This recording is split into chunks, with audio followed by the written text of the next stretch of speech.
ब्रह्मसूत्र ब्रह्मसूत्र ग्रंथ में page number 662 और 662 पेज के ऊपर से 7 नंबर की पंक्ति है। देखिए, यच्च उक्तम आकाशस्य उत्पत्तौ न पूर्वोत्तर कालयोः विशेषः संभावयितुं शक्यते इति तद अयुक्तम। ठीक है, तो चलिए भाई, तो बात यह चल रही है द्वितीय अध्याय तृतीय पाद, और तृतीय पाद का यह प्रथम अधिकरण है और इस अधिकरण का नाम है वियद अधिकरणम।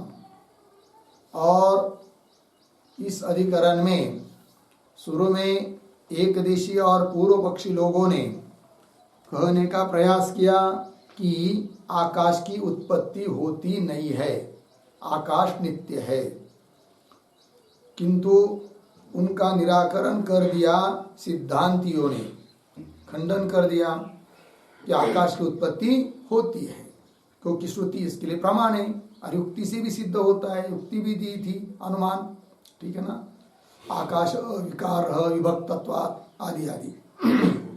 अब जो आक्षेप उन पूर्व पक्षियों ने किए थे उनका उत्तर देना है।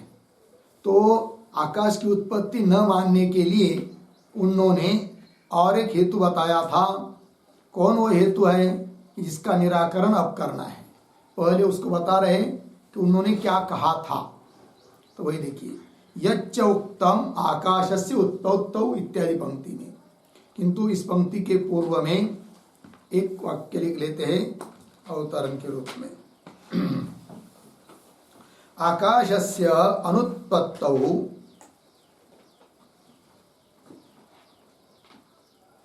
आकाशस्य अनुत्पत्तौ यह प्रागभाव शून्यत्व हेतु प्रागभाव शून्यत्व हेतु उक्तः सह अपि असिद्धः इति आह यच्च इति। ठीक है, देखो भाई, तो उन लोगों ने कहा था कि आकाश की उत्पत्ति हम इसलिए नहीं मानते हैं कि उसके लिए प्रागभाव की संभावना नहीं है, प्रागभाव शून्यत्व है। जबकि कोई भी कार्य जब उत्पन्न होता है, घट पट आदि, तो वह कार्य घटादि उत्पन्न होने के पहले उसका प्रागभाव रहता है। उस प्रकार आकाश का यदि प्रागभाव मिलता तो हम आकाश की भी उत्पत्ति मानते, किंतु आकाश का प्रागभाव मिलता नहीं है। बोलेंगे क्यों नहीं मिलता है? तो वो कहते हैं कि जैसे इस समय में आकाश है और इससे विलक्षण यदि कुछ होता आकाश के पहले, तब हम आकाश का प्रागभाव मानते, किंतु उत्पन्न होने के पहले और उत्पन्न होने के बाद विलक्षणता तो कुछ दिखती नहीं है, अतः आकाश का प्रागभाव नहीं है, इसलिए आकाश की उत्पत्ति नहीं है। ऐसा वो लोग कहते हैं, पूर्व पक्षी लोग। वही उनके कहने का अनुवाद कर रहे। पंक्ति देखिए, यच्च उक्तम, जो उन्होंने कहा है, क्या जी? आकाशस्य उत्पत्तौ, आकाश की उत्पत्ति यदि मान्य है तो उसमें पूर्वोत्तर कालयो विशेष संभावयितुं शक्यते, न कान्वय शक्यते के साथ, पूर्वोत्तर कालयो विशेष संभावयितुं न शक्यते। ठीक है ना, आकाश की उत्पत्ति मानेंगे तो पूर्वोत्तर कालयो हो, नहीं, पूर्वोत्तर काल मतलब आकाश उत्पन्न होने के पहले और आकाश उत्पन्न होने के बाद में कुछ विशेष अर्थात वैलक्षण्य विशेषता यदि संभव हो, तब हम आकाश की उत्पत्ति मानते। कि जैसे घट उत्पन्न होने के पहले मिट्टी रूप में घट का आकार नहीं है और उस मिट्टी से पानी नहीं ला सकते, घट बनने के बाद पानी ला सकते हैं, अर्थात घट उत्पन्न होने के पहले विलक्षणता है, घट स्थिति काल में जो है उससे विलक्षणता है उत्पन्न होने के पहले। उस प्रकार आकाश उत्पन्न होने के पहले पूर्व काल में यदि कुछ विलक्षणता मालूम पड़ती, अर्थात आकाश का प्रागभाव सिद्ध होता, तब हम आकाश की भी उत्पत्ति मानते, किंतु विलक्षणता कुछ दिखती नहीं है, अतः आकाश की उत्पत्ति नहीं है, ऐसा उनका तर्क था। पूर्वोत्तर कालयो विशेष संभावयितो न शक्यते इति यदुक्तम तद अयुक्तम, किंतु वह उनका कहना ठीक नहीं है। उत्तर दे रहे सिद्धांती क्या कि येन एव ही विशेषेण पृथ्व्यादिभ्यः व्यतिरिच्यमानं नभः स्वरूपवत् इदानीम् अद्यवसीयते सह एव विशेषः उत्पत्तेः प्राग नासित इति गम्यते। कह दिया उन्होंने विलक्षणता सिद्धांतियों ने कि उत्पन्न होने के पहले, आकाश उत्पन्न होने के पहले वैलक्षण्य मालूम पड़ता है, अतः आकाश की उत्पत्ति होती है। अब कैसा वैलक्षण्य मालूम पड़ता है जो कि पूर्व पक्षी को नहीं दिखता था, वो बता रहे। अब एक एक शब्द से देखिए, येन एव ही विशेषेण, जिस विशेष से, जिस वैलक्षण्यता से, विलक्षणता से, पृथ्व्यादिभ्य व्यतिरिच्यमानं नभ आकाश, व्यतिरिच्यमानं व्यतिरिक्त भिन्न, जिस विशेष से पृथ्व्यादियों से भिन्न आकाश स्वरूप वाला है अभी, इदानीम अद्यवसीयते, अर्थात इस काल में उत्पन्न होने के बाद अभी तक, अभी भी पृथ्व्यादियों से विलक्षण विशेष व्यतिरिक्त आकाश स्वरूप वाला इस समय निश्चित होता है ना। तो सएव विशेष, जो अभी विशेष प्रतीत हो रहा है, वह विशेष पहले नहीं था, प्राग उत्पन्न होने के पहले। तो काम बन गया, विलक्षणता हो जाएगी। तो बोलेंगे समझ में नहीं आ रहा है ना, अभी क्या विशेषता ये तो बताओ, तब हम समझेंगे कि इस प्रकार की विशेषता पूर्व में नहीं थी, अतः प्रागभाव था, अर्थात आकाश की उत्पत्ति फिर मानेंगे हम। तो वही कहेंगे फिर। आप देखिए, ये पुनः तक पढ़ता हूं, येन एव ही विशेषेण पृथ्व्यादिभ्य, पृथ्व्यादियों से, व्यतिरिच्यमानं व्यतिरिक्त नव आकाश स्वरूपवत्। स्वरूपवत् मतलब क्या? स्वरूपवत् शब्द का अर्थ लिखिए। स्वरूपवत् मतलब अवकाशात्मक स्वकीय स्वरूपवत्, अवकाशात्मक स्वकीय स्वरूपवत्। ठीक है ना? देखो भाई, तो इस समय आकाश कैसा मालूम है, पढ़ रहा है, पृथ्वी आदियों से भिन्न स्वरूपवत्। अवकाशात्मक उसका अपना स्वरूप है, स्वकीय स्वरूप है, और इस प्रकार का स्वरूप उत्पन्न होने के पहले नहीं था, तो विलक्षणता हो जाएगी। स्वरूपवत् इदानीम, अब अध्यवसीयते, निश्चित की जाती है। स एव विशेष, अभी जो विशेषता है ना, वही विशेष प्राग उत्पत्ति प्राग नासित नहीं थी, इति गम्यते। हो गया। तो बोलेंगे स एव विशेष, तो अभी क्या विशेष है जो पूर्व में नहीं था, इसका और स्पष्टीकरण होना चाहिए। तब इस पर एक टिप्पणी लिखते हैं हम लोग, तो लिखेंगे स एव विशेष इत्यादि आया ना मूल में, तो उस पर लिखते शब्दाश्रयत्वम,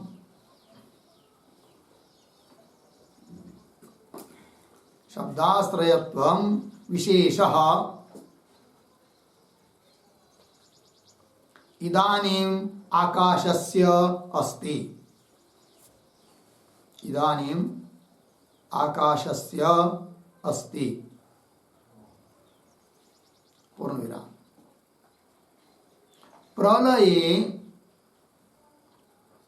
प्रलये शब्दादिमान आकाशः नास्ति, प्रलये शब्दादिमान आकाशः नास्ति, अर्धविराम, आकाशः नास्ति। उदाहरण चिन्ह में आगे नासित रजो नो व्योम, नासित रजो नो व्योम, उदाहरण चिन्ह 1। कौंस में लिखिए, प्रलय काल में, प्रलय काल में न रज था, न रज था, अर्धविराम, न आकाश था, न आकाश था, पूर्ण विराम कंस बंद। इति श्रुते है, इति श्रुते है, पूर्ण विराम। ननु ननु प्रलये आकाशः नास्ति चेत, प्रलये आकाशः नास्ति चेत काठिन्यम स्यात्, काठिन्यम स्यात् इति चेत, इति चेत, अर्धविराम, न अर्धविराम, अयम नैयायिक तनयः, नैयायिक तनयः सुशिक्षितः दृश्यते, सुशिक्षितः दृश्यते, पूर्णविराम। यतो हि काठिन्यम नाम, काठिन्यम नाम न आकाशाभावः, आकाशाभावः, अर्धविराम, न च तद्धर्मः, न च तद्धर्मः, कंस में लिखिए, आकाशाभाव का धर्म भी, आकाशाभाव का धर्म भी काठिन्य नहीं है, काठिन्य नहीं है, पूर्ण विराम कंस बंद। आगे, किंतु किंतु मूर्त द्रव्य विशेषः, मूर्त द्रव्य विशेषः, अर्धविराम, तत्संयोग विशेषः वा, तत्संयोग विशेषः वा काठिन्यम भवति, काठिन्यम भवति, अर्धविराम, तच्च प्रलये नास्ति इति भावः, तच्च प्रलये नास्ति इति भावः। ठीक हो गया, अर्थ देखो भाई। तो इस समय आकाश में क्या विशेषता है कि जो पूर्व काल में नहीं थी? तब बताया शब्दाश्रयत्वम विशेष इदानीम आकाशस्य, आकाशस्य इदानीम अस्ति। तो शब्दाश्रय अभी क्या है? आकाश कैसा है? शब्द का आश्रय है। और उस प्रकार प्रलय काल में शब्दादिमान, शब्दादि वाला आकाश नहीं था, बस इतना ही। श्रुति भी बोलती है, उसके प्रमाण है इसके लिए, नासित रज नो व्योम। प्रलय काल में न तो रज था, है कि नहीं, परमाणु आदि कोई कण आदि कुछ नहीं था, न आकाश, आकाश भी नहीं था। श्रुति बता रही है, इति श्रुते है। इस पर न यही कदाचित शंका करेगा कि भाई अभी आकाश है, अवकाश है, अवकाशात्मक आकाश है, और उत्पन्न होने के पहले आकाश की उत्पत्ति मानते हो, इसके मतलब पूर्व में आकाश नहीं, अवकाश नहीं है, अर्थात फिर कठिन काठिन्य होना चाहिए, भरीव होना चाहिए सब। ऐसी यदि शंका करेगा, वही शंका उसका, ननु प्रलये आकाश नास्ति चेत, प्रलय काल में उत्पन्न होने के पहले, आकाश उत्पन्न होने के पहले प्रलय काल में आकाश यदि नहीं है तो काठिन्यम से, कठिनता होनी चाहिए, इति चेत। उत्तर दे रहे न, ये शंका ठीक नहीं है। और ऐसी शंका करने वाले के लिए उपेक्षात्मक बोल रहे, अयम नैयायिक तनय सुशिक्षित दृश्यते। ये नैयायिक तनय, तनय बालक, नैयायिक का बच्चा या शिष्य बहुत पढ़ा हुआ दिखाई दे रहा है भाई, इस प्रकार की शंका कर रहा है। बोलेंगे कैसी उसकी शंका गलत है बताओ, तब कह रहे आगे, ये तो ही। तो वो क्या कहता है, आकाश नहीं था, इसका मतलब कठिन काठिन्य होना चाहिए।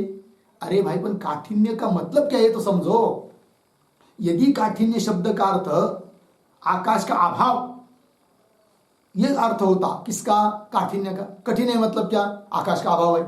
ऐसा होता तब तो आकाश उत्पन्न होने के पहले आकाश का अभाव है, मतलब काठिन्य है, ये होता। किंतु काठिन्य शब्द करता आकाश का अभाव है नहीं, फिर क्या है बता रहे, काठिन्यम नाम न आकाशाभाव न च तद धर्म, और आकाशाभाव का धर्म भी नहीं है काठिन्य, फिर है क्या, तब बता रहे मूर्त द्रव्य विशेष। मूर्त द्रव्य जो है क्रिया वाले, पृथ्वी जल तेज है कि नहीं, वायु मन, इनको मूर्त कहते हैं। तो पृथ्वी आदि तो मूर्त द्रव्य का विशेष ही काठिन्य है। पाषाण कठिन है, वो मूर्त द्रव्य विशेष है। ये थोड़ी कि पाषाण कठिन है इसका मतलब आकाशाभाव है, ऐसी कोई बात नहीं। मूर्त द्रव्य विशेष काठिन्य है। क्यों? तत्संयोग विशेष, मूर्त द्रव्यों का संयोग विशेष काठिन्य है, काठिन्यम भवति। और इस प्रकार का काठिन्य मूर्त द्रव्य विशेष रूप काठिन्य या मूर्त द्रव्य का संयोग विशेष रूप काठिन्य प्रलय काल में नहीं है। तो काठिन्य होगा उस समय, ये नहीं कह सकता हो, नहीं है काठिन्य, है कि नहीं। और आकाश का अभाव तो है, ये कह दिया सिद्धांति ने। ठीक है, चलिए आगे। सएव विशेष प्राग उत्पत्ति नासित इति गम्यते, दृष्टांत देकर बता रहे, यथा च ब्रह्म न स्थूलादि पृथ्व्यादि स्वभावैः स्वभाववत् अर्धविराम अस्थूलम अणु इत्यादि श्रुतिभ्यः अर्धविराम एवं आकाश स्वभावेन अपि न स्वभाववत्। क्यों? अनाकाशम इति श्रुतेः अवगम्यते। ठीक है, देखो भाई थोड़ा सा शब्दों का अन्वय करते हैं। यथा च, दो शब्द छोड़कर आगे नहीं, थोड़ा दो चार शब्द छोड़कर आगे श्रुति। यथाच के बाद अस्थूलम अननु इत्यादि श्रुतिभ्यः, फिर शुरू में आइए ब्रह्म, एक शब्द छोड़कर आगे स्थूलादि भी पृथ्व्यादि स्वभावैः स्वभाववत्, पीछे न, फिर आगे एवं आकाश स्वभावेन अपि, एक शब्द छोड़कर स्वभाववत्, पीछे न, फिर आगे अनाकाशम इति श्रुतेः अवगम्यते। ठीक है, देखो भाई अर्थ, यथाच जिस प्रकार अस्थूलम अननु, ब्रह्म कैसा है परमात्मा, अस्थूलम स्थूल नहीं है, अननु अनु भी नहीं है, इत्यादि श्रुतियों से क्या मालूम पड़ता है कि ब्रह्म, इत्यादि श्रुतियों से मालूम पड़ता है कि ब्रह्म स्थूलादि भी पृथ्व्यादि स्वभाव ही स्वभाववत् न, स्थूल आदि स्थूल स्थूलता वगैरह जो पृथ्व्यादि को के स्वभाव है, उन स्वभाव से स्वभाव वाला नहीं है। कौन? ब्रह्म। पृथ्वी कैसी है? स्थूल स्वभाव वाली है। परमाणु कैसा है? अणु स्वभाव वाला है। उस स्वभाव वाला ब्रह्म नहीं है। क्यों? श्रुति कह रही है अस्थूलम अननु। तो जैसे पृथ्वी आदि का जो स्थूलता वगैरह स्वभाव है उस स्वभाव वाला ब्रह्म नहीं है, उस प्रकार एवं आगे आकाश स्वभावेन अपि स्वभाववत् न, उस प्रकार आकाश का भी जो स्वभाव है उस स्वभाव वाला भी नहीं है। कौन? ब्रह्म। आकाश स्वभावेन अपि स्वभाववत् न, लग गया जी, स्वभाव वाला नहीं है ब्रह्म। बोलेंगे ठीक है, जैसे उधर पृथ्वी आदि स्थूल स्वभाव वाला ब्रह्म नहीं, उसके लिए प्रमाण दिया आपने श्रुति का। कौन श्रुति? अस्थूलम अननु। उस प्रकार आकाश के स्वभाव वाला भी ब्रह्म नहीं है, इसके लिए क्या प्रमाण है आपके पास? तो बोल रहे श्रुति प्रमाण है। क्या श्रुति है? अनाकाशम, ब्रह्म कैसा है? अनाकाशम, आकाश रहित है, अवकाश रहित है, इति श्रुते है अवगम्यते, ऐसा श्रुति से जाना जाता है। ठीक है ना। आगे तस्मात् प्रागुत्पत्ते है अनाकाशम इति स्थितम, लग गया जी। तस्मात् इसलिए प्रागुत्पत्ति, उत्पत्ति है प्राग, आकाश उत्पन्न होने के पहले पूर्व में ब्रह्म कैसा था? अनाकाशम, आकाश रहित ब्रह्म था, ऐसा निश्चित होता है। इति स्थितम, यह निश्चय होता है, अर्थात उत्पन्न होने के पहले आकाश नहीं है। ठीक है, उसकी शंका का उत्तर दे दिया। उसने क्या कहा था शंका? हाँ, तो पूर्व में विलक्षणता नहीं दिखाई देती है। अभी आकाश है पूर्वोत्तर में, पूर्वोत्तर काल विशेष संभावितुम न शक्यते बोला था, तो विशेषता है, ये बात बता दी। अभी आकाश कैसा है? शब्द का आश्रय रूप से है। उस समय शब्द के आश्रय रूप से आकाश नहीं है, अनाकाश है ब्रह्म। उस समय उत्पन्न होने के पहले तो विशेषता बता दी। आगे चलिए, और क्या बात बोला था वो पूर्व पक्षी, उसको पुनः दूसरी बात को उसकी उठा रहे हैं, पुनः उसका निराकरण कर देंगे। तो पंक्ति देखिए, यद अपि उक्तम पृथ्व्यादि वैधर्म्यात् आकाशस्य अजत्वम इति, ये बोला था पूर्व पक्षी।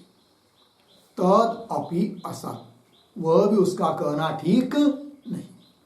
ठीक है, अब ये जो पंक्ति चालू हुई, यद अपि उक्तम, उसके पूर्व में एक वाक्य लिखिए, अवतरण। विभुत्व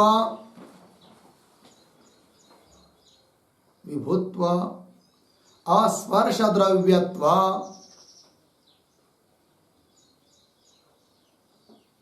अस्पर्श द्रव्यत्व निरवयव द्रव्यत्व लिंगानाम निरवयव द्रव्यत्व लिंगानाम, आगे विभक्त्वादि लिंग सहित विभक्तत्वादि लिंग सहित आगम बाधम आह। लिंग विभक्तत्वादि लिंग सहित आगम बाधम आह यदपि इति। ठीक है, देखिए भाई, तो उन्होंने जो कहा था पूर्व पक्षी ने, हेतु दिए थे बहुत सारे आकाश का अजत्व सिद्ध करने के लिए। क्या? विभुत्व, अस्पर्श द्रव्यत्व, निरवय द्रव्यत्व इत्यादि हेतु दिए थे। जैसे आकाश अनोत्पद्यते, एक हेतु दिया था सामग्री शून्यत्वात्, और हेतु विभुत्वात्, आकाश न उत्पद्यते विभुत्वात्, आकाश न उत्पद्यते अस्पर्श द्रव्यत्वात्, आकाश न उत्पद्यते निरवय द्रव्यत्वात्। ऐसे जो हेतु दिए थे उन्होंने, उन सभी का बाद है। किससे? विभक्तत्वादि लिंग से आगम, आगम के द्वारा। आगम वेद प्रमाण। वेद क्या है? तस्मात् वाये तस्मात् आत्मन आकाश संभूत, आकाश की उत्पत्ति बताइए। उसके बाद है उन सभी अनुमानों का, पूर्व पक्षी के अनुमानों का। और सिद्धांति ने भी एक अनुमान दिया था आकाश की उत्पत्ति सिद्धि करने के लिए। क्या कहा था? आकाश विकार विभक्तत्वात् घटादिवत। तो वही करे फिर, विभक्तत्वादि लिंग सहित, विभक्तत्व हेतु सहित आगम के द्वारा उन पूर्व पक्षियों का अनुमान बाधित है। इस बात को स्पष्ट कर रहे हैं यद्यपि उक्तम इत्यादि पंक्ति से। तो पंक्ति देखिए भाई, यद्यपि उक्तम, क्या जी? तो पृथ्व्यादि वैधर्म्यात् आकाशस्य अजत्वम, आकाश में अजत्व है। अजत्व मतलब उत्पन्न नहीं होता है, अर्थात नित्य है। क्यों? पृथ्व्यादिक से विरुद्ध धर्म वाला है कि नहीं? तो पृथ्व्यादिक में जो धर्म है, पृथ्वी भू नहीं है, आकाश विभू है। पृथ्वी सावयव है, आकाश निरवयव है। तो पृथ्व्यादियों से विरुद्ध धर्म वाला आकाश होने से आकाश में अजत्व है, उत्पत्ति रहितत्व है। इति यत् उक्तम तदपि असत्, वह भी उनका कहना ठीक नहीं है। क्यों? कैसे? तो सिद्धांति बोल रहे, श्रुति विरोधे सति उत्पत्ति असंभव अनुमानस्य आभासत्व उपपत्तेः। देखो, श्रुति विरोधे सति, उन्होंने 1000 अनुमान दिए हो तो भी हमको कुछ फर्क नहीं पड़ता है, क्योंकि यदि उनके अनुमान श्रुति से विरुद्ध हो रहे हैं तो वो सब उनके अनुमान नहीं है, अनुमानाभास है, ऐसा हम कहेंगे। तो वही कह, श्रुति विरोधे सति, श्रुति के साथ विरोध होने पर उत्पत्ति असंभव अनुमानस्य, उन लोगों ने जो अनुमान दिए थे उत्पत्ति का असंभव बताने के लिए, उत्पत्ति का अभाव बताने के लिए, अर्थात आकाश नोत्पद्यते, अभी बताया ना, विभुत्वात्, स्पर्श द्रव्य, द्रव्यत्वात् इत्यादि इत्यादि, ये सब अनुमान दिए थे, वे सब आभास है, मिथ्या है, झूठ है, हेत्वाभास है, ये कह रहे हैं। उत्पत्ति असंभव अनुमानस्य आभासत्व उपपत्ति है, आभासत्व की उसमें उपपत्ति है। वो कैसे? एक एक उसके हेतु का, एक एक हेतु का खंडन करो, तो बोलेंगे करेंगे, तो उस पर लिखना पड़ेगा फिर थोड़ा सा टिप्पणी। आभासत्व उपपत्ति है ऐसा आया है ना, तो उसके आधार पर थोड़ा सा लिखते, एक दो पंक्तियां, दो तीन पंक्तियां लिखेंगे। आकाशः नोत्पद्यते, आकाशः नोत्पद्यते सामग्री शून्यत्वात्, सामग्री शून्यत्वात् अर्धविराम, विभुत्वात् अर्धविराम, अस्पर्श द्रव्यत्वात्, अस्पर्श द्रव्यत्वात् अर्धविराम, निरवयव द्रव्यत्वात्, निरवयव द्रव्यत्वात् इत्यादि अनुमानस्य,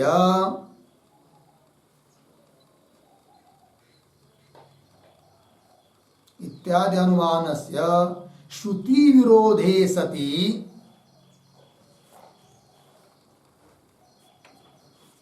श्रुति विरोधे सति आभासत्वं भवति,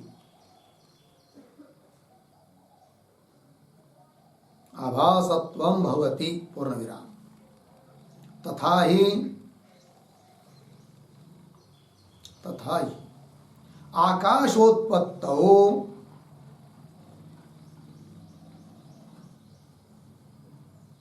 आकाशोत्पत्तौ ब्रह्म अविद्ययोः, ब्रह्म अविद्ययोः सत्वात्,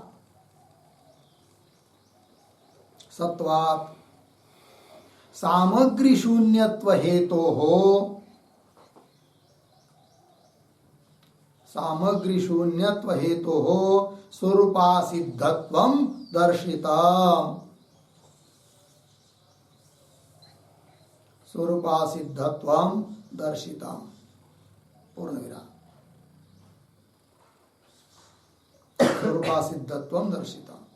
आगे विभुत्व हेतोः,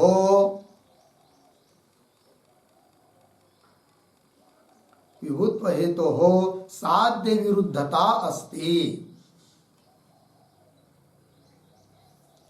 साध्य विरुद्धता अस्ति पूर्णविराम। यतो हि, यतो हि विभुत्वं नाम, विभुत्वं नाम सर्वमूर्त द्रव्य संयोगः, सर्वमूर्त द्रव्य संयोगः पूर्णविराम। आगे संयोगस्य, संयोगस्य सावयवत्व नियतस्य, सावयवत्व, सावयवत्व नियतस्य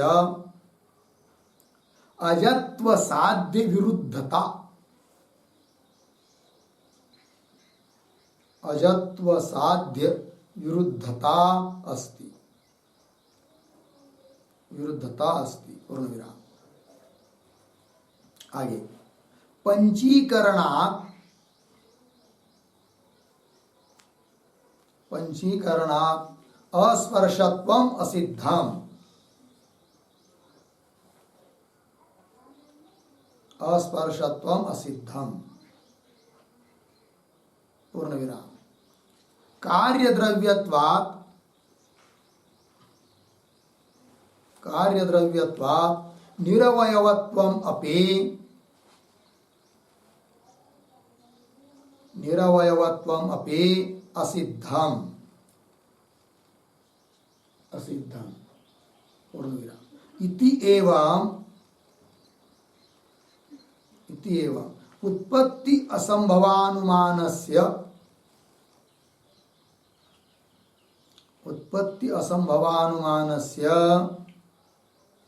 आभासत्वम उपपद्यते।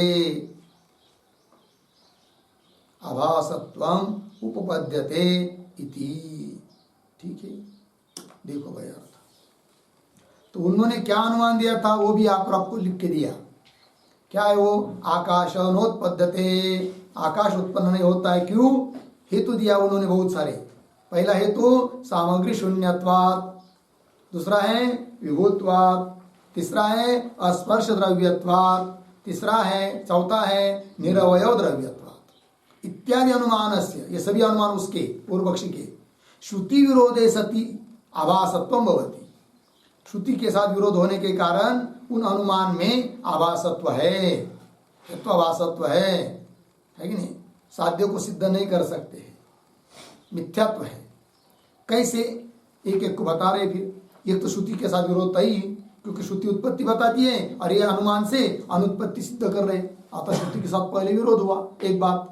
दूसरी बात, तो आकाश की उत्पत्ति में कल सिद्ध किया था कि आकाश के लिए कारण है, कारण सामग्री है। क्या कारण सामग्री बताई थी? ब्रह्म और अविद्या, ये कारण सामग्री है। अतः आकाश नोत्पद्यते सामग्री शून्यत्व। सामग्री शून्यत्व जो हेतु है वह हेतु स्वरूपा सिद्ध है। स्वरूपता है नहीं, क्योंकि सामग्री है। ये बात ब्रह्म विद्यो आकाश उत्पत्तो सत्वात् सामग्री शून्यत्व हेतु स्वरूपा सिद्धत्व दर्शिता। अच्छा, विभुत्वात् ये भी हेतु दिया है उन्होंने। तब कह रहे वह हेतु साध्य विरुद्धता अस्ति उस हेतु में। अर्थात जिस साध्य को सिद्ध करने के लिए वो हेतु दिया है उस साध्य को नहीं सिद्ध करेगा, अपितु साध्य के अभाव को सिद्ध करेगा। साध्य क्या है? आकाश नोत्पद्यते, उत्पत्ति अभाव, अजत्व, ये साध्य है। किंतु विभुत्व हेतु उस अजत्व को नोत्पद्यते को सिद्ध नहीं करेगा, उत्पत्ति को ही सिद्ध करेगा। बोलेंगे वो कैसे है, बताओ जरा। तो देखिए आगे दिया, विभुत्व हेतु साध्य विरुद्धता अस्ति। ये तो क्योंकि विभुत्व है क्या चीज, ये समझो। उन्होंने ही बताया है, नहीं है कभी को नहीं। पूर्व पक्षों ने क्या, विभुत्व क्या है? विभुत्व नाम सर्वमूर्त द्रव्य संयोग। सर्वमूर्त द्रव्य संयोगित्व विभुत्व, ऐसा कहा है ना। सभी मूर्त द्रव्यों के साथ संयोग होना, ये विभुत्व है।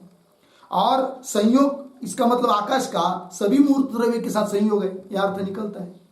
और संयोग वहां होता है सावयव पदार्थों का होता है। इसका मतलब यो नियम है, वही दिया, संयोगस्य सावयवत्व नियत से। सावयवत्व से नियत है कौन? संयोग। जहां भी जिस भी चीज का संयोग होगा वो सावयव होगा। इसका मतलब आकाश का संयोग मान रहे तो मूर्त द्रव्यों के साथ, अर्थ आकाश सावयव है कि नहीं? आकाश क्या हुआ? सावयव हुआ।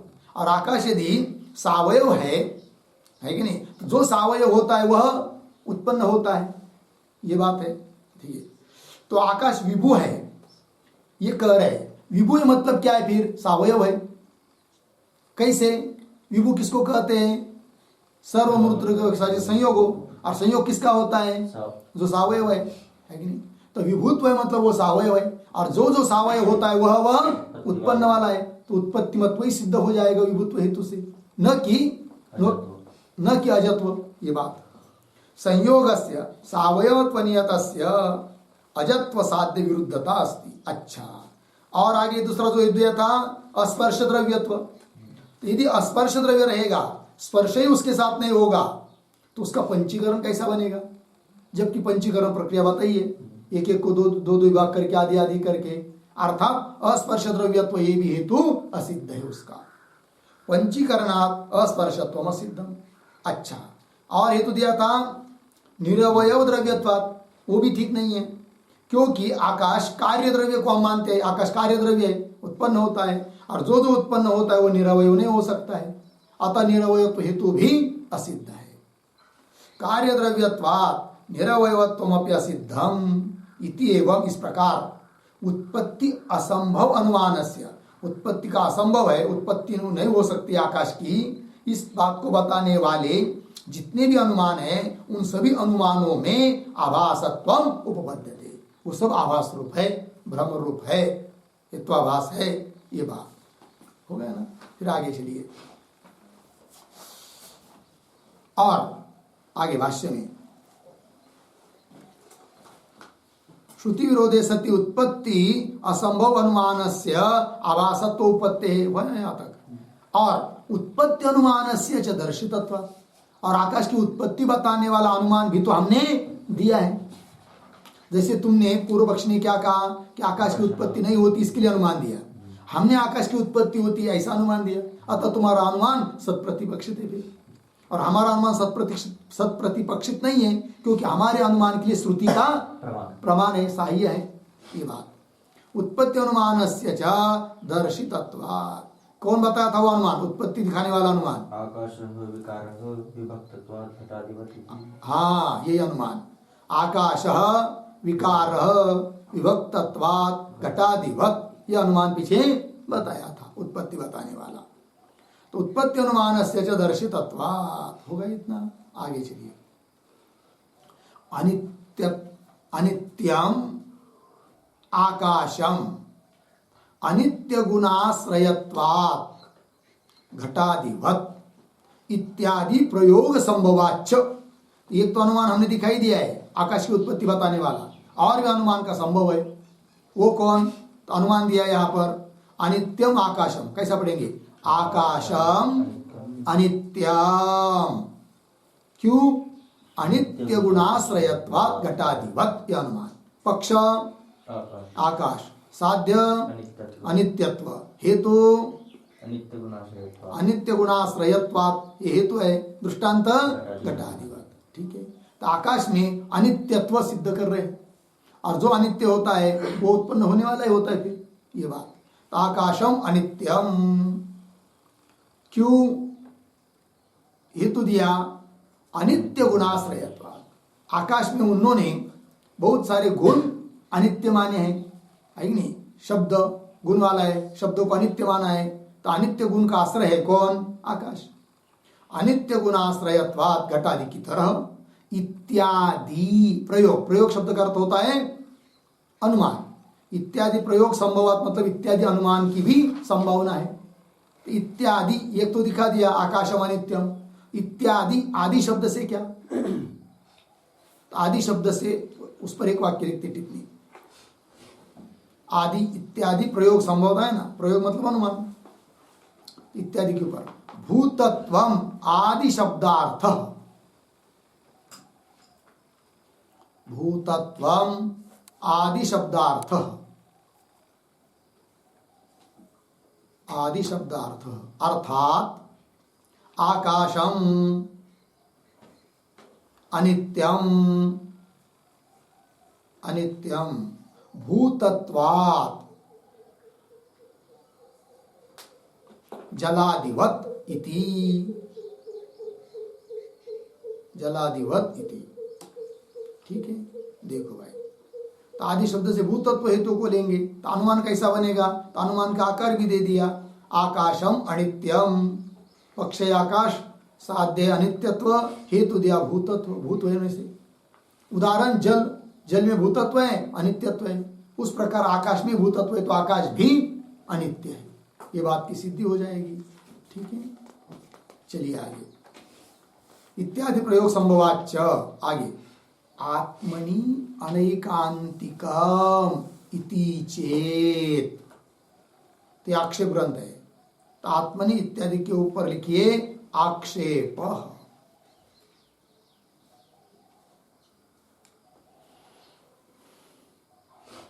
हो गया ना जी,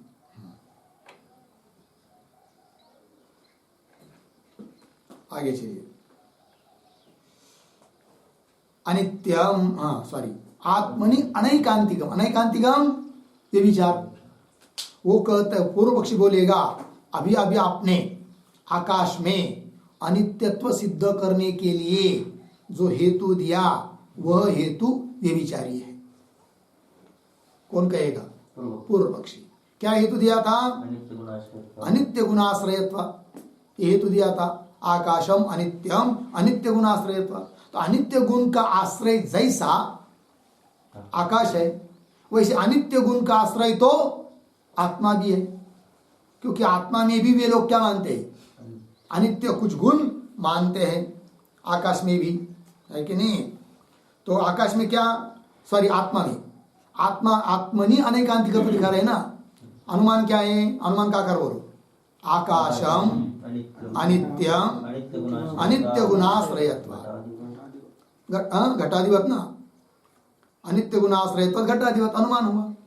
और ये विचार किसको कहते हैं? साध्याभावत वृत्ति।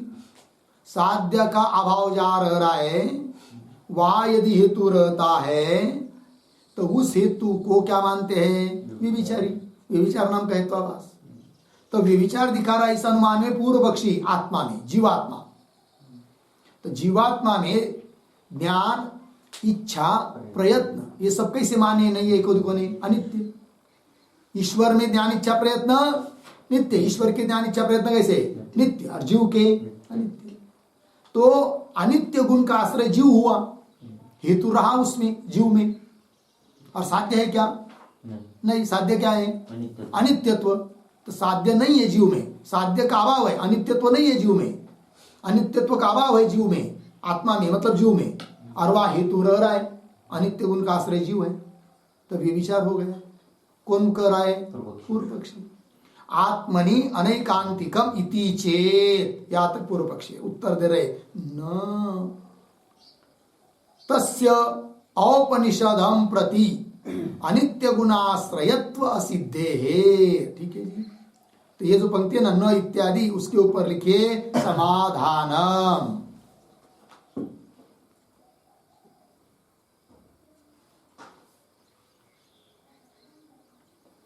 तो उत्तर दे रहे सिद्धांति, न अनेकांतिकत्व नहीं है, व्यभिचार नहीं है।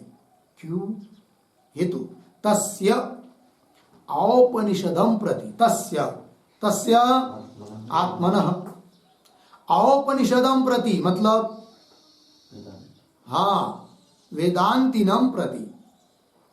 ठीक है ना? तस्य अर्थ हो आत्मनः और औपनिषदम प्रति करते हैं वेदांतिनम प्रति, मतलब उपनिषद सिद्धांत को मानने वाले अर्थात वेदांती लोग, उनके प्रति। क्या जी? तस्य औपनिषदम प्रति अनित्य गुणाश्रयत्व असिद्धे है। आत्मा भले तुम नैयायिकों के मत में अनित्य गुण का आश्रय है, अनित्य गुण वाला है, हमारे यहाँ कोई गुण वाला ही नहीं है। तो अनित्य गुण वाला कहाँ से होगा? आत्मा, आत्मा में कोई गुण नहीं रहता है, न जीवात्मा में न परमात्मा में। और जीवात्मा में जो कुछ दिखाई दे रहा है वो तो औपाधिक है ना, उपाधि के धर्म में, वो आत्मा की शुद्ध आत्मा की तो ही नहीं है। अर्थात आत्मा किसी गुण का आश्रय ही नहीं है, तो अनित्य गुण का आश्रय कहाँ से होगा? अतः हमारे यहाँ ये विचार नहीं है, सिद्धांति बोल रहे हैं। वही करे तस्य औपनिषदम प्रति अनित्य गुणाश्रयत्व सिद्धे है। इस हेतु क्या सिद्धि है? अर्थात ये विचार नहीं है, अर्थात हेतु नहीं है। कहा? आत्मा में। यदि आत्मा में, जीवात्मा में हेतु रहता तब होता क्या? ये विचार, साध्याभाव वृत्ति। किंतु हेतु ही नहीं है, तो विचार कहां से होगा? साध्य का भी अभाव है, हेतु का भी अभाव है, विचार नहीं। अनित्य गुणाश्रयत्व सिद्धे होगा इतना। आगे चलिए। विभुत्वादीनां च आकाशस्य उत्पत्तिवादिनं प्रति असिद्धत्वात्। ठीक है। तो इस पंक्ति के पूर्व में एक वाक्य लिखते हैं, आकाशः आकाशः अजः विभुत्वात् इति पूर्व पक्षानुमाने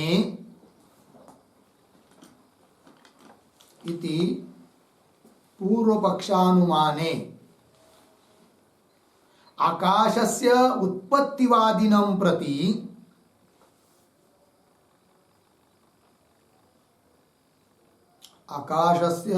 उत्पत्तिवादिनं प्रति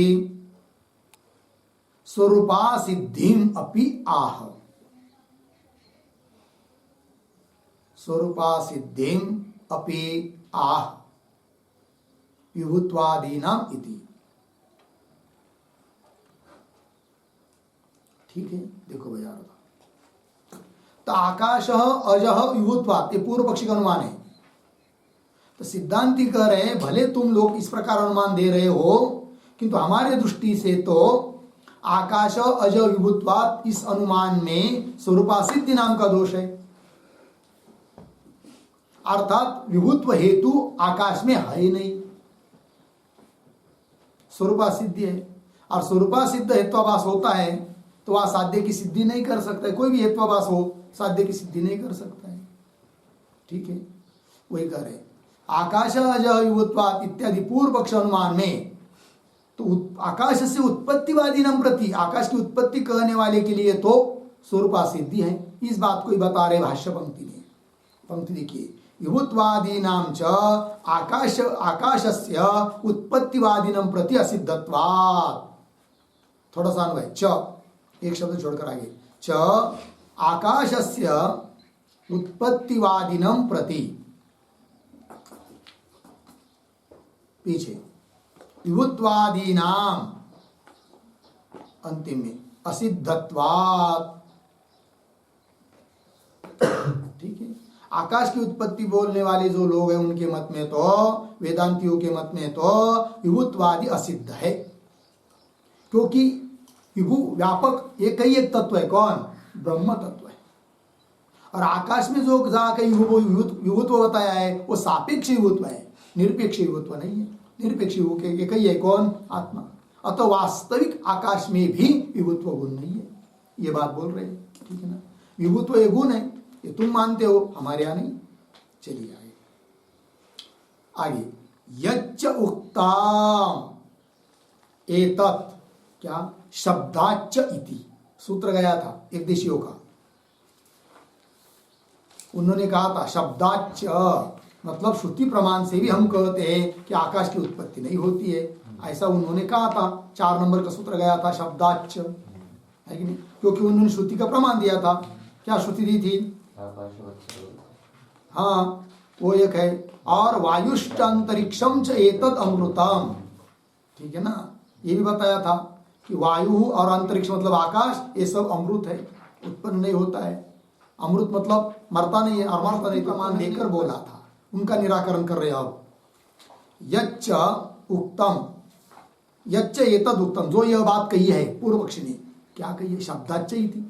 उसको उत्तर दे रहे, तत्र अमृतत्व श्रुति ही तावत् वियति अमृताः दिवौकस इतिवत् द्रष्टव्या।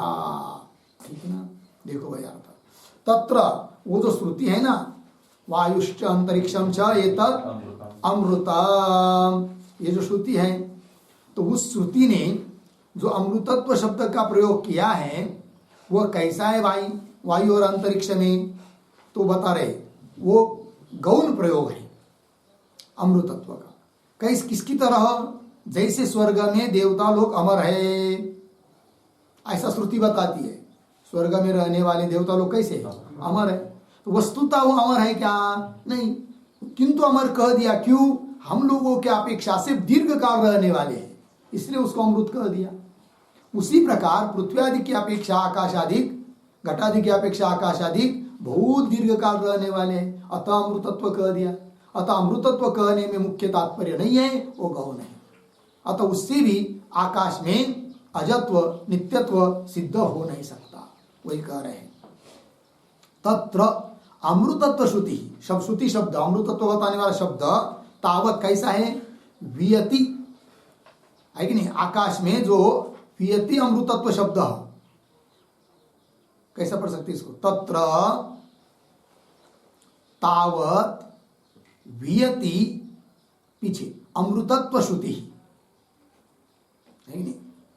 वहां पर तो वियति अर्थात आकाश में, आकाश के बारे में जो अमृतत्व श्रुति ही वो कैसी है? फिर आगे चलिए, दिवौकसः अमृताः इतिवत् द्रष्टव्याः। दिवौकसः स्वर्ग में रहने वाले देवता लोग कैसे है? अमृत है, इसकी तरह समझना चाहिए। सापेक्ष अमृतत्व बताने वाली श्रुति है। ये बात है। इसलिए उस श्रुति के बल पर भी आकाश में अजत्व सिद्ध नहीं हो सकता, ये कहना। आगे चलिए। क्यों? तो कारण उत्पत्ति प्रलय हो उपाधि तत्व, इसलिए वो श्रुति गौण है या सापेक्ष अमृतत्व को बताने वाली है। क्यों? कि आकाश की उत्पत्ति और प्रलय दोनों का भी उत्पादन किया है, श्रुति ने बताया है कि नहीं? और युक्ति से भी सिद्ध है। तो उत्पत्ति प्रलय हो उपाधि तत्वात् होगा इतना। आगे चलिए। आकाशवत् सर्वगतश्च नित्य, ये भी एक श्रुति है कि आकाश की तरह ब्रह्म कैसा है, सर्वगत है और नित्य है। इसका मतलब आकाश में नित्य तो बता दिया, इसका क्या करोगे? ऐसा पूर्व पक्षी बोला था, उसका भी उत्तर देना है। आकाशवत् सर्वगतश्च नित्य इति अपि, मतलब यह श्रुति भी क्या प्रसिद्ध महत्वेन आकाशेन उपमानं क्रियते निरतिशय महत्वाय अर्धविराम न आकाश समत्वाय। ठीक, थोड़ा सा अन्वय करेंगे। तो आकाशवत् सर्वगतश्च नित्य इत्यपि प्रसिद्ध महत्वेन, या तक सरल है। तो प्रसिद्ध महत्वेन, इसके बाद 2-3 शब्द छोड़कर आगे निरतिशय महत्वाय, फिर पीछे आकाशेन उपमानं क्रियते, फिर आगे आकाश समत्वाय, पीछे न। अर्थ देखिए भाई। तो आकाशवत् सर्वगतश्च नित्य, यह श्रुति भी आकाश की उपमा दे दी जा रही है कि नहीं? सर्वगत है मतलब महान है, व्यापक, उस प्रकार ब्रह्म है, और नित्य है, इस प्रकार ब्रह्म नित्य है। तो ये जो आकाश की उपमा दी जा रही है, उससे भी आकाश में वस्तुतः नित्यत्वादि सिद्ध नहीं हो सकता। क्यों? बता रहे, देखिए। इत्यपि प्रसिद्ध महत्वेन, आकाश में प्रसिद्ध है क्या? महत् नाम का गुण, लोग प्रसिद्ध है, और नैयायिकादि भी मानते हैं आकाश में महत्व है करके। तो जो प्रसिद्ध है उसको लेकर अप्रसिद्ध चीज को समझाना पड़ता है, इसलिए उपमा दी है, न कि आकाश के समान ब्रह्म है इस बात को बताने के लिए। वही कह रहे इत्यपि प्रसिद्ध महत्वेन, प्रसिद्ध जो महत्व गुण है आकाश में, उससे निरतिशय महत्वाय, ब्रह्म में जो निरतिशय महत्व है उसको समझाने के लिए आकाशेन उपमानं क्रियते, आकाश की उपमा दी जाती है ब्रह्म के लिए। आकाश समत्वाय न, आकाश के समान ही बराबर तुल्य ब्रह्म है, इस बात को बताने के लिए वो उपमा नहीं है। अर्थात उस उपमा का तात्पर्य क्या, ये समझो। और तात्पर्य समझ में आएगा तब उस उपमा से, उस श्रुति से आकाश में नित्यत्व सिद्ध नहीं होगा, ये बात। क्योंकि आकाश को नित्य बताया, नित्यत्व बता, आकाश में नित्यत्व बताने में श्रुति का तात्पर्य नहीं है। श्रुति का तात्पर्य इस बात के लिए है कि जो अप्रसिद्ध नित्यत्व और महत्व गुण है, महत्व वाला है कौन, महान है कौन, ब्रह्म, उसको समझाने के लिए आकाश में सर्वगतत्व और नित्यत्व बताया है। ये बात हो गया इतना। वो दृष्टांत दे रहे इस बात को समझाने के लिए। यथा ईशु इव सविता धावती इति क्षिप्र गतित्वाय उच्यते अर्धविराम न ईशु तुल्य गतित्वाय तद्वत्। और देखिए, जैसे किसी ने कह दिया क्या, ईशु इव सविता धावती, ईशु, ईशु बाण, जैसे बाण छोड़ा बहुत वेग से जाता है, तो जैसा बाण दौड़ता है उस प्रकार सूर्य दिन भर दौड़ता रहता है, ये बताया, उपमा दे दी बाण की सूर्य को। यथा ईशु इव सविता सूर्य धावती इति, ये बताया, लेकिन किस लिए?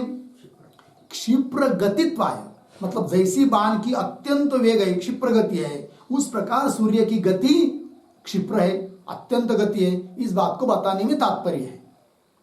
न ईशु तुल्य गतित्वाय, सचमुच बाण की जितनी गति है उतनी ही गति वाला सूर्य है, ऐसा बताने में तात्पर्य नहीं है कि नहीं? न ईशु तुल्य गतित्वाय तद्वत्, उस प्रकार भी आकाश में सर्वगतत्व और नित्यत्व बताया, वह भी ब्रह्म की महत्व, व्यापकता और नित्यता समझाने के लिए है, तुल्यता बताने के लिए नहीं है। अतः उस श्रुति से भी आकाश में सर्वगतत्व और नित्यत्व सिद्ध नहीं हो सकता है। ये बात बता दिया सिद्धांति ने। आगे चलिए। एतेन अनंतत्व उपमान श्रुति ही व्याख्याता।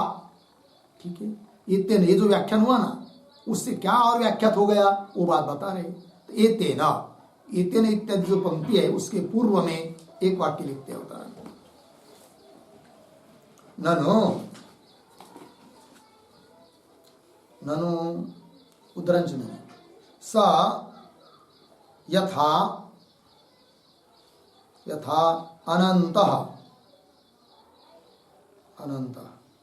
अयम आकाशः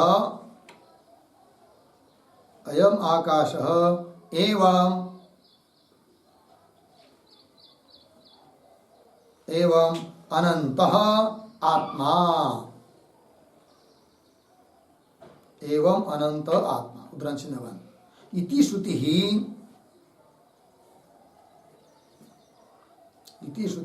नित्यत्वेन एव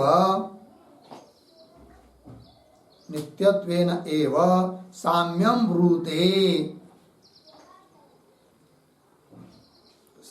ब्रूते अर्धविराम न इति आह एतेन इति। ठीक है, अर्थ की भाई पूर्व पक्षी कदाचित कोई शंका करेगा तो उसका उत्तर एतेन इत्यादि पंक्ति से दिया है। तो क्या शंका कर सकता है पूर्व पक्षी, वो आपको अवतरण में लिख के दिया। क्या कि ननु स यथा अनंत अयम आकाश, जिस प्रकार यह आकाश अनंत है, अंत रहित है, नित्य है, एवं अनंत आत्मा, उसी प्रकार वह आत्मा कैसा है, अनंत है, अंत रहित है। इति श्रुति ही नित्यत्वेन, अनंत मतलब क्या, अंतरहित अर्थात नित्य, तो नित्यत्वेन एव साम्यम ब्रूते, नित्यत्व रूप से ही साम्य बता रही है श्रुति, है ही नहीं। तब तो नित्यत्व आ ही गया किसमें, आकाश में। ऐसा पूर्व पक्षी बोलेगा, उत्तर दे रहे न इति आह, ऐसी बात नहीं है। तो क्यों, कैसा, तो एतेन अनंतत्वोपमान श्रुति व्याख्याता, ये जो अनंतत्व बताने वाली श्रुति है ना, उसका भी व्याख्यान हुआ। अर्थात आकाश में जो अनंतत्व बताया गया है वह सापेक्ष अनंतत्व है, और उसको दृष्टांत करके उपमा देकर ब्रह्म की वास्तविक अनंतता को बताने में तात्पर्य है। इसका मतलब यह नहीं कि सचमुच आकाश में अनंतत्व है, ऐसा अर्थ वही लिखा। एतेन अनंतत्व उपमान श्रुति ही व्याख्याता। इस पर भी एक टिप्पणी लिखते एक वाक्य, आकाशस्य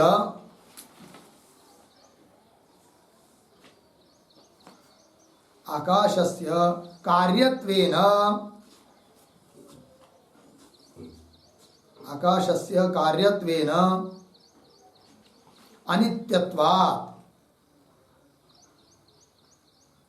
अनित्यत्वात् इत्यर्थः। आगे, श्रुति ही तो आपेक्षिक अनंत्य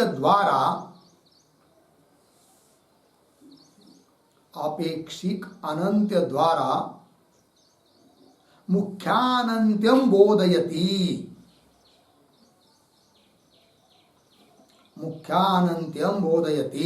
इति भावः। बोधयति इति भावः।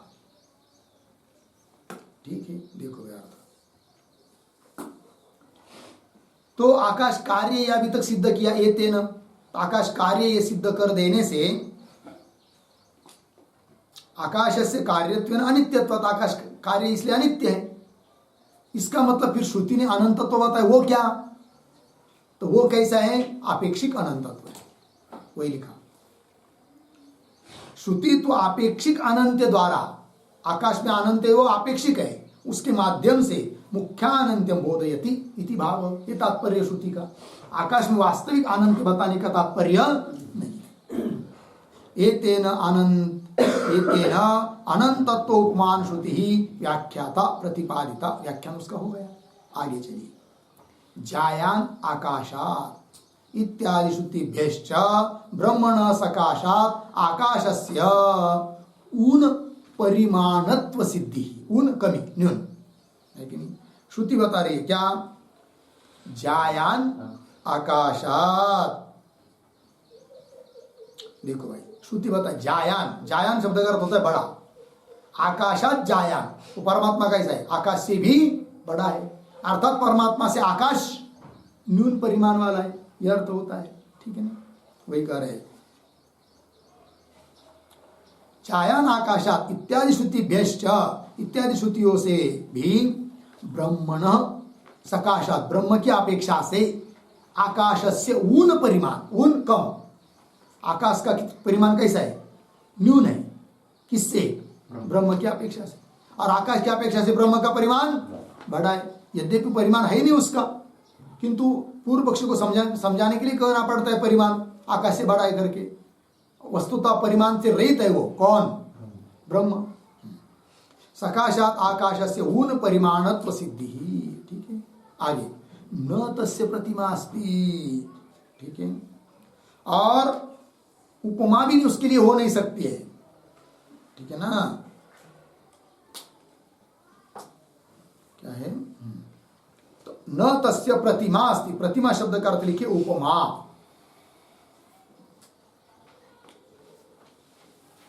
वास्तविक उपमान भी उसके लिए कोई हो नहीं सकता है, वस्तुतः समझाने के लिए देना पड़ता है आकाश आदि की उपमा। न तस्य प्रतिमा अस्ति, प्रतिमा मतलब उपमा, उपमान नहीं है, किसी का उपमान उसको नहीं दे सकते, इसकी तरह है करके उपमा नहीं हो सकती है। आगे इति च ब्रह्मण अनुपमानत्वं दर्शितम्, बता दिया ब्रह्म में क्या है? अनुपमानत्व है, उपमा उसको दे नहीं सकते, ये बात।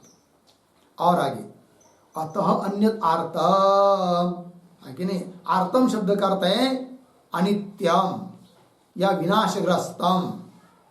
अतः अन्यत, उस परमात्मा से अन्य जो भी कुछ है वो आर्त है, अर्थात विनाशग्रस्त है, अर्थात अनित्य है। ठीक है ना, ये भी श्रुति बता रही, इससे भी बताया सिद्ध होता है कि आकाश आदिक अनित्य है करके। ठीक है, अतः अन्यत आर्तम इति च ब्रह्मण अन्येषाम, ब्रह्म को छोड़कर बाकी जितने भी जो भी कुछ है सब कुछ माया, माया का कार्य सब अनित्य है। ब्रह्मण अन्येषाम आकाशादी नाम आर्तत्वं दर्शयति, श्रुति ही दर्शयति। आर्तत्व, आर्तत्व अनित्यत्व, विनाशग्रस्तत्व, विनाश से युक्त है, अनित्य है। कौन? ब्रह्म से भिन्न सब कुछ। कौन बता रही है? श्रुति। अन्येषाम आकाशादि नाम आर्तत्वं दर्शयति। ठीक है, आगे चलिए। तपसी ब्रह्म शब्दवत् आकाशस्य जन्म श्रुते गौणत्वम् इति एतत् आकाश संभव श्रुति अनुमानाभ्याम परिहृतम्। और एक बात बोला था पूर्व पक्षी, क्या बोला था? जैसे अन्नम ब्रह्म, तप ब्रह्म, तो ब्रह्म में, अन्न में, तप में ब्रह्म शब्द का प्रयोग हुआ है, वो जैसा गौण है, उस प्रकार तस्माद् वायु तस्मात् आत्मना आकाश संभूतः, इस श्रुति में आया हुआ जो संभूत शब्द वह तेज आदि के लिए तो मुख्य है और आकाश के लिए गौण है, ऐसा बोला था कौन? पूर्व पक्षी। अर्थात आकाश की उत्पत्ति नहीं होती है, क्योंकि संभूत शब्द आकाश के लिए गौण है, ये उन्होंने कहा था। उसका भी निराकरण हो गया श्रुति के बल पर, और आकाश की उत्पत्ति बताई हमने अनुमान ने, अनुमान के द्वारा उससे उसका खंडन हो गया। तपसी ब्रह्म शब्दवत्, तो तपसी इत्यादि जो पंक्ति है उसके पूर्व में एक वाक्य लिख लेते हैं, अवतरण। यत्तु एकस्य एव संभूत शब्दस्य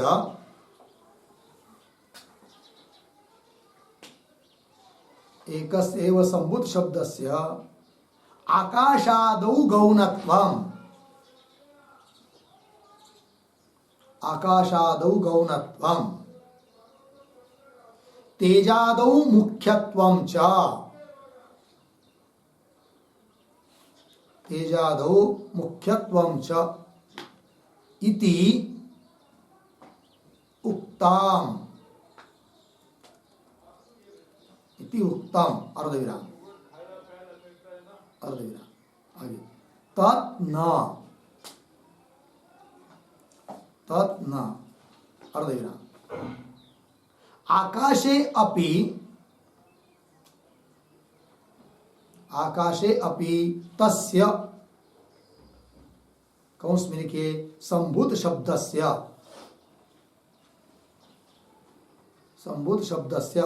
कौंस बन मुख्यत्व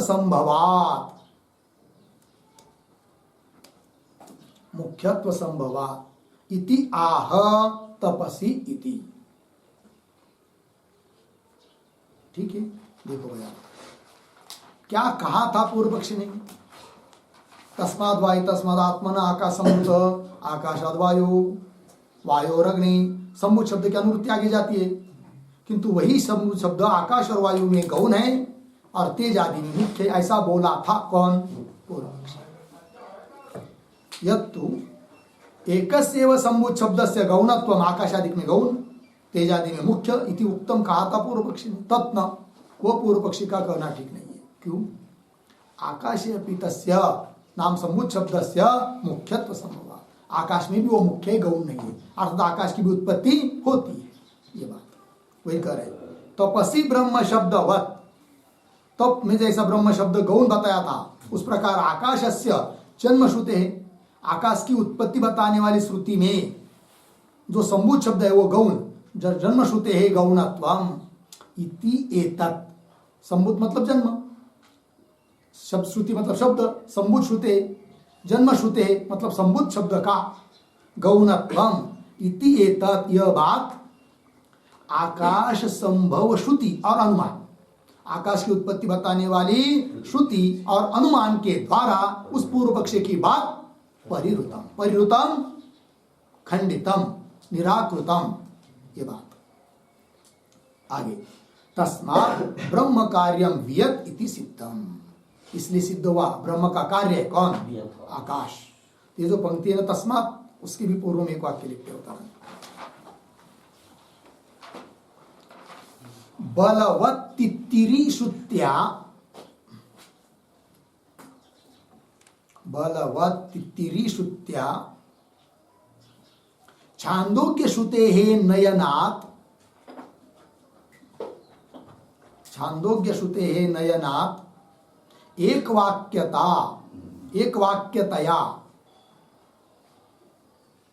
वाक्यतया सृष्टरि ब्रह्मात्मने